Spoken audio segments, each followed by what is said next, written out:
5月31就是世界无烟日，世界卫生组织即马就提醒大家，烟商拢会用一寡加味的烟，也是色派包装等等各种行销的步数来吸引少年人去食烟。咱的民团嘛呼吁政府得禁止加味的烟，也是禁止包装做甲上水。因那个件事是讲，已经有咧加强处罚，2当外罚要6000件。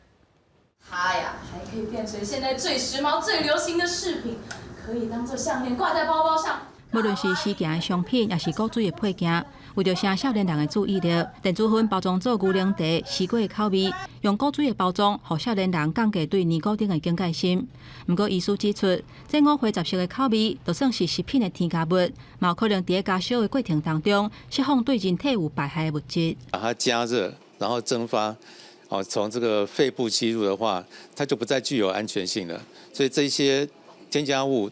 它们都是潜在有可能对身体有危害的物质。目前 WHO 提出7大有效烟害防治策略，其中影响少年人上深的，包括禁止有口味的烟、规范产品设计，甲采取素面的包装，也有禁止伫网络顶卖。有拒绝食烟的团体呼吁，烟害防治法已经明定禁止有口味的烟，不过卫福部到今要是无公告甲落实。台湾咧卖的烟，竟时的度面积敢若有50%，伫全球排名是吊车尾的。有通过并且执行全面禁止电子烟、严管加热烟，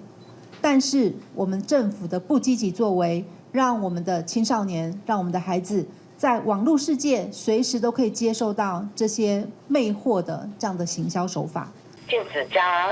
味烟品的部分，在法令里面已经有规范。那务实面，其实我们也希望在执法上能够让保护国民健康，特别是年轻人，不要落入这个烟商的伎俩。拒绝食烟的团体呼吁政府，新形态行销带来危险，若继续结外挂，牺牲的可能是后一代的健康。国建署表示，无论是网络平台或者是社群的行销，拢已经下部会加强处罚。从112年3月2日，烟害防治法修正实施到今年5月19，采发的件数要到6000件，采发的金额差不多是5亿。公司新闻台北报道。